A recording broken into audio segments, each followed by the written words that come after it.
तबस्सुम और काले जादू का साया।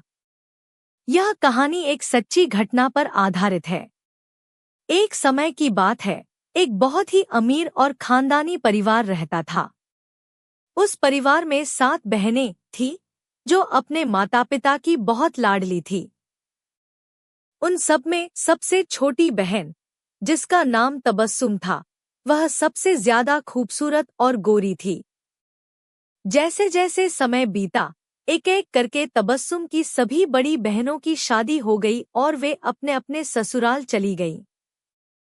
जब सबसे छोटी बहन यानी तबस्सुम की शादी की बारी आई, तो अजीबोगरीब मुश्किलें पैदा होने लगी। हर बार उसका रिश्ता किसी न किसी वजह से टूट जाता था। जब भी घरवाले लड़के वालों से पूछते कि क्या उन्हें उनकी बेटी पसंद नहीं आई, तो वे कोई न कोई बहाना बनाकर पल्ला झाड़ लेते थे। एक अनसुलझी पहेली। हैरानी की बात यह थी कि तबस्सुम अपनी सभी बहनों में सबसे सुंदर थी, लेकिन जब भी उसकी फोटो किसी को भेजी जाती या कोई उसे देखने आता, तो लड़के वालों को उसका चेहरा अचानक खराब या डरावना दिखने लगता था। तबस्सुम को कुछ समझ नहीं आ रहा था कि उसके साथ ऐसा क्यों हो रहा है। वह अपना बहुत ख्याल रखती, 5 वक्त की नमाज पढ़ती और कुरान की तिलावत भी करती, फिर भी रिश्ते टूटते जा रहे थे।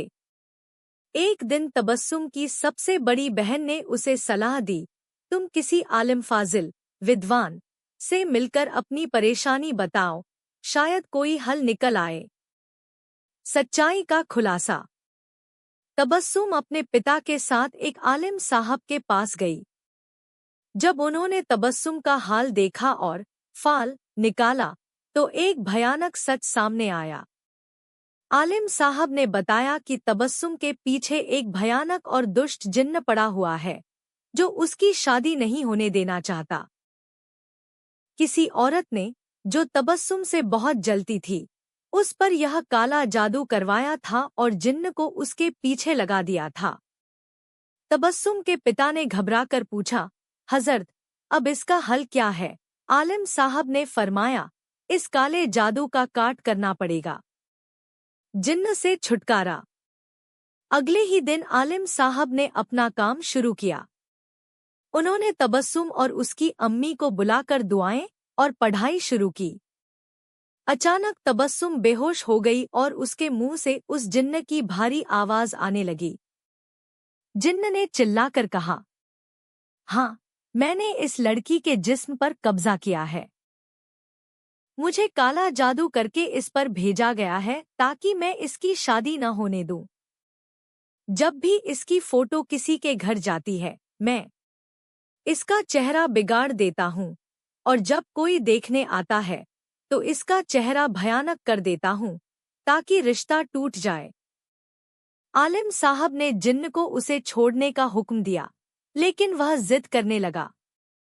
तब आलिम साहब ने अपनी पढ़ाई और रूहानी ताकत से उस जिद्दी जिन्न को परास्त किया और तबस्सुम को उसके चंगुल से हमेशा के लिए आजाद कर दिया।